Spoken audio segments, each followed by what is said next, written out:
línea telefónica de Foro TV y de Paralelo 23 está Vicente Fox, usted lo sabe, expresidente de México, a quien le agradezco muchísimo tomar la llamada. Buenos días.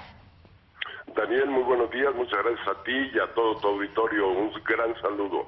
Igual, de regreso, presidente, pues platíquenos, ¿cuál es su opinión? ¿Qué opinión le merece este fallo de la Suprema Corte de Justicia de ayer? Bueno, yo creo que es importantísimo, es un cambio de juego de manera muy definitiva. Lo interesante es que vino por la vía de la Corte, no por la vía del Congreso o el Ejecutivo, que esto lo hace diferente a otros países, pero de igual manera es abrir la puerta primero a un gran debate, pero más inmediato es que ahora el gobierno federal, el Ejecutivo, tiene que actuar para salvaguardar los derechos de estas 4 personas que me parece que de manera muy inteligente promovieron este movimiento a través de la Corte, y ahora ya México tiene que caminar esta ruta hacia una legalización formal para todo el país. Precisamente eso le preguntaría, presidente. Estas 4 personas se han amparado, existe mucha confusión al respecto, solo ellos por el momento podrían autocultivar para su autoconsumo la marihuana. Sin embargo, se dice que los amparos caerán en cascada, con 5 se crea jurisprudencia y así poco a poco se va formalizando o generalizando esto como ley. ¿Pero qué faltaría? Porque hay muchos puntos que deben de ser regulados, hay muchas cosas que deben de ser estipuladas por los diversos órdenes del gobierno y por los diferentes poderes para que de esa forma no se convierta en un desastre, si me permite el término. Sí, 2 procesos arrancaron ya en paralelo. Uno es esta vía jurídica que efectivamente puede abrir paso a más amparos y más amparos a una aprobación generalizada, pero eso no implica la obligación del Ejecutivo y del Legislativo de legislar, porque si no va a haber una gran contradicción en la ley misma, pero más importante, hay que legislar para poder establecer cuáles son las fórmulas bajo las cuales va a operar este sistema. Ahora, no hay mucho que descubrir, eso ya está descubierto y está operando en los estados de Washington y Colorado, en Holanda, en Portugal, en Uruguay. O sea que ya hay mucha experiencia en el tema para moverse con rapidez. En realidad lo que ahora procede es Secretaría de Salud, es las comisiones o los lugares donde se establecen los procedimientos en relación a la manera de consumir, la edad para consumir, el lugar para consumir y las limitaciones que pueda tener. Entonces, pasar de una prohibición y penalización a una regulación. Pero todo esto ahora va a suceder mucho más rápido de lo que se había pensado, porque si la Corte habla y establece, es prácticamente una obligación para el Ejecutivo responder. Tú sabes que una desobediencia a estos derechos que la Corte concede a estos ciudadanos, pues tiene que actuar la Secretaría de Salud, el Poder Ejecutivo, y avanzar rápidamente en esto. Mucha gente, quienes están a favor, aseguran que esto va a disminuir en importante medida el narcotráfico, el contacto de los consumidores y de los usuarios con los dealers, lo cual se ha comprobado en muchas ocasiones es la puerta de entrada, eso sí, a otras adicciones. Sin embargo, quienes están en contra de esto aseguran que la gente que ahora tendrá sus plantas en su casa o en algún lugar que ellos decidan, pues podrían incurrir ahora en ir a escuelas, en ir a secundarias y hacer que el consumo aumenta entre los jóvenes.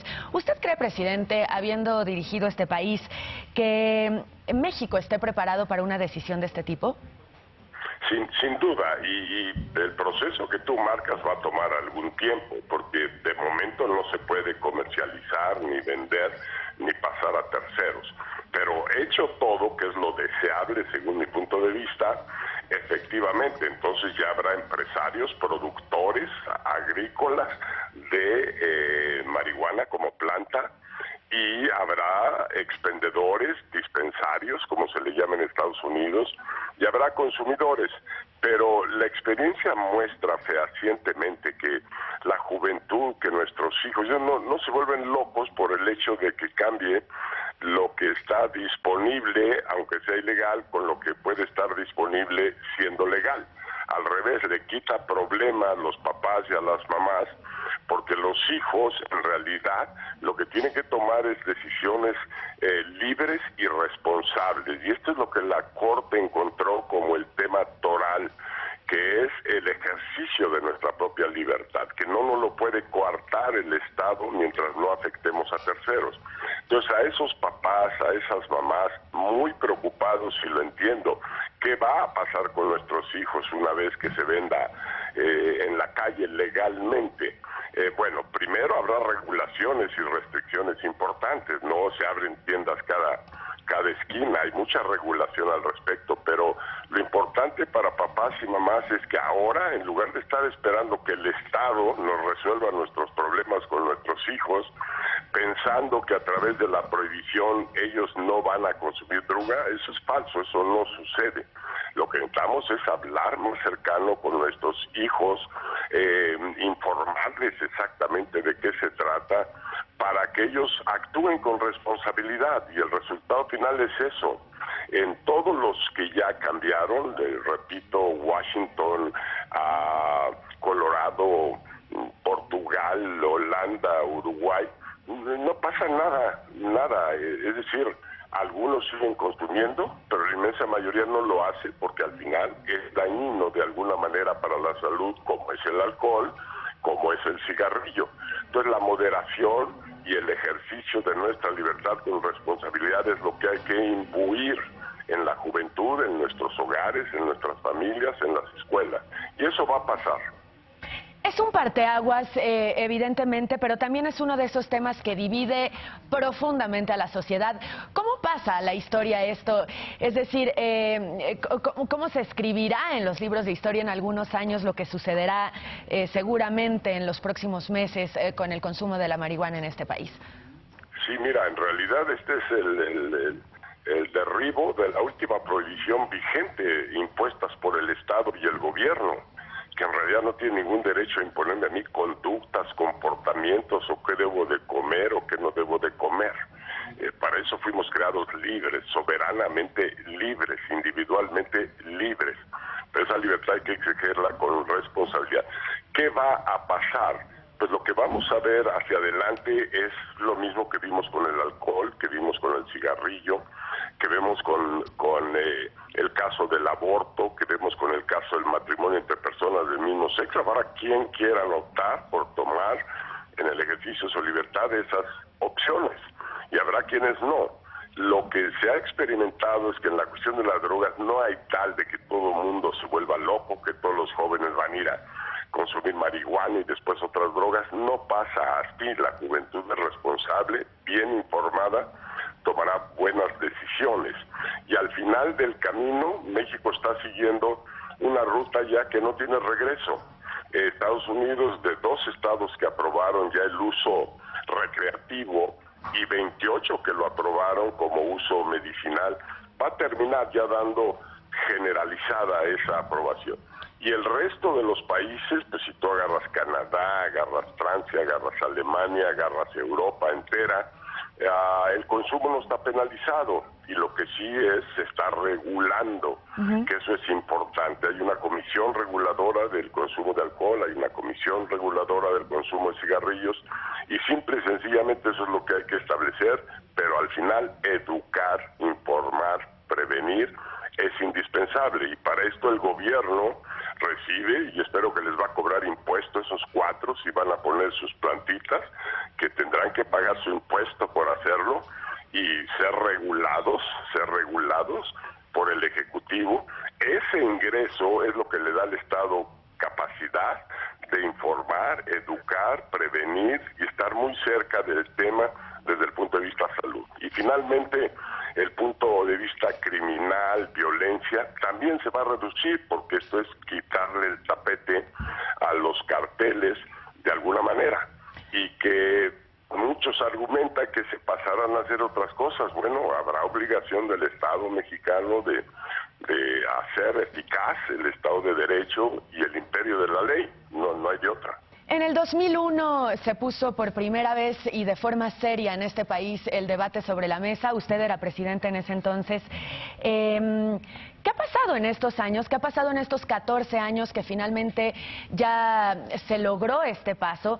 ¿Qué pasaba antes, que era impensable, que la gente pues decía un no antes de escuchar cualquier argumento? ¿Y qué hubiera pasado de ponernos a la vanguardia y hacerlo en ese entonces con lo que ha sucedido con la guerra con el narcotráfico en los años que le siguieron? Pues mira, en esta vida todos son procesos, salvo nacer y morir, que esos son eventos y ahí no hay escapatoria. O naces y también mueres. Lo demás son procesos que se van gestando, que van creciendo, que hay que ponerles atención. Este tema de la droga se convirtió en violencia. Hace 100 años nadie prohibía el uso de drogas, ni el uso de alcohol, ni el uso de nada. Y la gente convivía racionalmente, siendo muy responsable, pero estos procesos fueron llevándonos, en el caso de México, una situación de violencia verdaderamente extraordinaria que de alguna manera hay que parar y que se está parando porque me consta que ya los indicadores marcan una reducción importante en el índice general de criminalidad. Esto nos debe tener a todos los mexicanos más entusiasmados que eso esté sucediendo. Siguen los casos emblemáticos de violencia, los que por vía de medios de comunicación se ven como monstruosos, y lo son, pero son 3, 4 casos, los cuentas con los dedos de una mano, pero el índice general de criminalidad está a la baja, lo cual es una buena noticia para México, y lo es. Yo estoy ahora en Nueva York, está empezando a permear acá y a mejorar la imagen de México, porque salvo esos casos excepcionales, lo demás hoy se está apreciando. Ves Monterrey de regreso a la normalidad, ves Tijuana, ves Ciudad Juárez, ves Mexicali, ves muchos lados del país que ya pasó la oleada del crimen y ya están de regreso al trabajo, a la inversión, a la generación de empleos, como debe de ser. Así es que yo veo el futuro bien, y si quitamos la presión a esta válvula que es la droga, que genera un mercado negro, que genera lavado de dinero, que genera luchas entre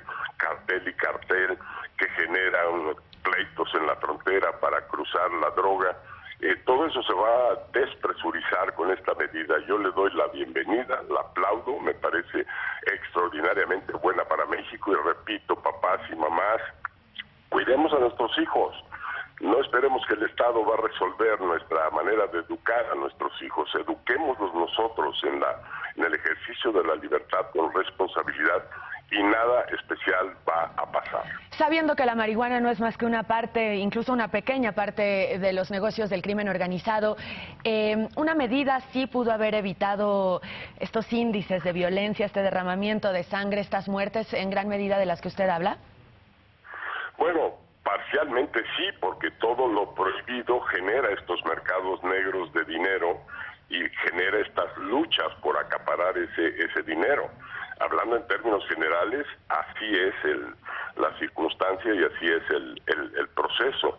Entonces, precisamente hay que despresurizar para volver de alguna manera a la normalidad. Nuestro país necesita todavía avanzar muy fuertemente en la lucha en contra de la violencia, porque efectivamente no solo es la droga, son también otros crímenes como el secuestro, como el homicidio, y bueno, esto no quita que la tarea de las policías y de las instituciones de seguridad tiene que continuar, profesionalizarse y lograr el propósito de que vivamos en un Estado de Derecho y con un imperio de la ley. Así que pian pianito, pero yo siento, apreciando el país desde fuera y apreciándolo adentro, que vamos por buen camino. Lo que necesitamos los mexicanos es más unidad, unirnos más en el propósito, no esta rebatinga entre ideologías y partidos políticos, no este descrédito que nosotros mismos hacemos en contra de nuestro oponente político, las filtraciones, los chismes. La unidad nacional tiene que regresar, y nadie para a México si todos trabajamos unidos, no solo los de adentro, sino los 30 millones de grandes mexicanos que tenemos acá afuera en los Estados Unidos, que son gente maravillosa y lista para contribuir y regresar a su país. Bien, pues yo le agradezco mucho habernos tomado la llamada, estaremos en contacto. Muchas gracias de verdad, Vicente Fox, expresidente de México. Gracias. Te agradezco mucho, muy buenas tardes y buen provecho. Buenas tardes, muchas gracias.